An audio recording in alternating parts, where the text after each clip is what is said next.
तो बहुत साल पहले एक फेमस ग्रीक मैथमेटिशियन हुए जिनका नाम था थेल्स, जिन्होंने ट्रायंगल के ऊपर बहुत सारा वर्क किया और कई सारी थ्योरम्स दी।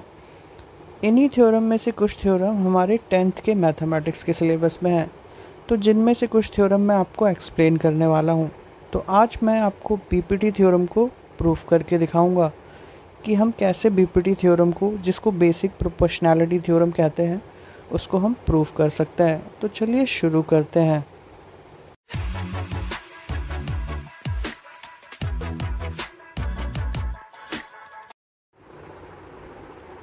तो थ्योरम 6.1 कहती है, if a line drawn parallel to one side of a triangle to intersect the other two side in distinct point, the other two sides are divided in the same ratio. अगर एक triangle लें और उसमें एक parallel line खींचें किसी भी एक साइड के, तो अदर टू साइड्स के रेशो बराबर होते हैं। तो उसके लिए हमें एक ट्राइंगल की ज़रूरत पड़ेगी। तो मैं सबसे पहले एक ट्राइंगल बना लेता हूँ और यहाँ पर एक किसी भी साइड के पैरेलल एक लाइन ड्रॉ कर लेता हूँ। इसको नाम दे देते हैं ए, बी और सी। यहाँ पर D E line B C के पैरेलल है। तो सबसे पहले हम गिवन कंडीशन को लिख लेते हैं कि हमें गिवन क्या है। इस थ्योरम में हमें गिवन है D E parallel B C है, जो कि हमने एक साइड के पैरेलल लाइन को ड्रॉ किया है। टू प्रूव में हम ये लिखेंगे जो हमें प्रूफ करना है। हमें प्रूफ करना है कि अदर टू साइड्स के रेशो बराबर होते हैं। तो A D upon D B is equal to A E upon E C होगा। अब इस कंडीशन को प्रूफ करने के लिए हमें इस ट्रायंगल में कंस्ट्रक्शन की ज़रूरत पड़ेगी। तो हम कुछ कंस्ट्रक्शन इस तरीके से करेंगे यहाँ पर कि मैं एक परपेंडिकुलर ड्रॉ करने वाला हूँ, जो कुछ इस तरीके से ए सी लाइन पर डी एम एक परपेंडिकुलर ड्रॉ होगा और सिमिलरली ए बी लाइन पर हम ई एन परपेंडिकुलर ड्रॉ करेंगे और साथ ही साथ बी को ई से ज्वाइन करेंगे और डी को सी से ज्वाइन करेंगे। तो ये तो था हमारा कंस्ट्रक्शन इस थ्योरम के लिए। अब यहाँ पर मैं आपको बताता हूँ, ये 90 डिग्री के एंगल बने हैं, इसीलिए इसे हम परपेंडिकुलर कह रहे हैं। यहाँ पर D M perpendicular A C line पर है और E N perpendicular A B line पर है। तो हमने जो भी इसमें कंस्ट्रक्शन किया है उसे अब मैं लिख लेता हूँ। So we draw a D M perpendicular A C and E N perpendicular A B and we join B E and D सी।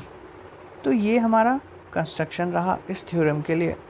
अब हम इसका सॉल्यूशन लिखते हैं। तो सॉल्यूशन के लिए हमें ट्रायंगल की ज़रूरत पड़ने वाली है। तो मैं उस ट्रायंगल को शेड कर देता हूँ जो ट्रायंगल हमें इस थ्योरम को प्रूफ करने के लिए ज़रूरत होगी। तो ये जो रेड कलर से मैंने ट्रायंगल को शेड किया है ना, हमें इस ट्रायंगल का एरिया फाइंड आउट करना है। तो चलिए हम सबसे पहले ट्रायंगल को ले लेते हैं। तो हमने यहाँ पर ए डी ई ट्रायंगल को ले लिया। अब इस ट्रायंगल में हम ए डी ई ट्रायंगल का एरिया निकालेंगे। तो area of triangle A D E is equal to होगा हाफ बेस इनटू हाइट, जो कि जनरल फार्मूला है ट्रायंगल के एरिया निकालने का। यहाँ पर हाफ हाफ रहेगा। बेस यहाँ पर हम लेने वाले हैं ए डी ई ट्रायंगल में। ए डी हमारा बेस होने वाला है और ई एन इस बेस पर परपेंडिकुलर रहने वाला है। तो बेस हम लेंगे ए डी और हाइट इसकी जो लेंगे वो लेंगे ई एन। सिमिलरली इसको हम डाल देते हैं इक्वेशन नंबर 1। और अब हम जो ट्रायंगल लेने वाले हैं उसको मैं ग्रीन कलर से शेड कर रहा हूँ। तो ये वाला जो ट्रायंगल है ना डी ई बी, इस ट्रायंगल को अब हम लेने वाले हैं और इस ट्रायंगल का एरिया मैं लिखने वाला हूँ। तो सेम जो हमने ऊपर वाले के लिए किया ना, वही इस वाले ट्रायंगल के लिए भी हम करेंगे। तो in triangle D B E, तो area of triangle D B E is equal to हो जाएगा हाफ बेस इनटू हाइट।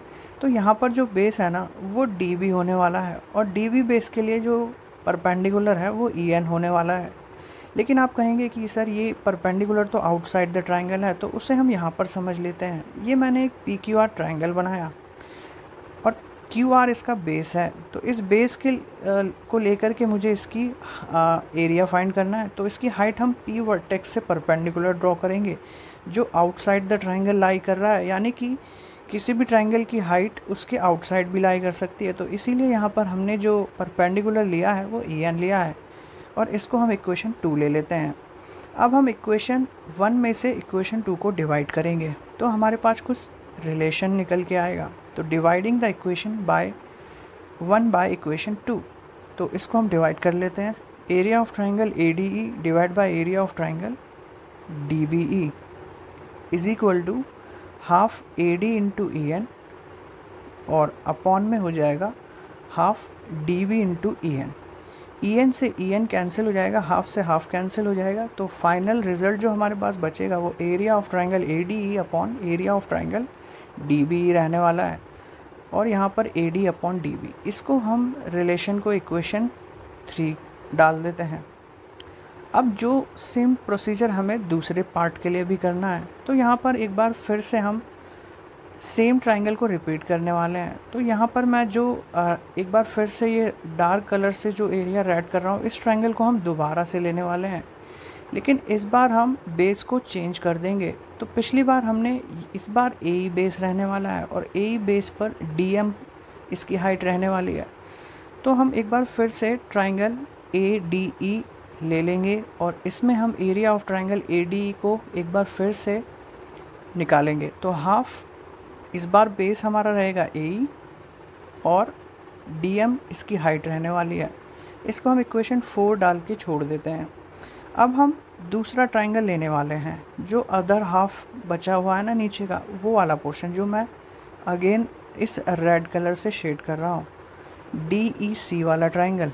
तो इसका एरिया हम एक बार फिर से निकालने वाले हैं, तो ये वाला डी ई सी वाला, और इसमें हम लिखेंगे area of triangle E C D is equal to, area of triangle E C D is equal to half, इस बार जो हमारा बेस है वो ई सी रहने वाला है और इस ई सी के लिए डी एम इसकी हाइट रहने वाली है। तो E C into D M divide by, इसे हम इक्वेशन 5 डाल के छोड़ देते हैं। Now dividing the equation 4 by equation 5। अब यहाँ पर हम दोनों इक्वेशन को डिवाइड कर लेते हैं।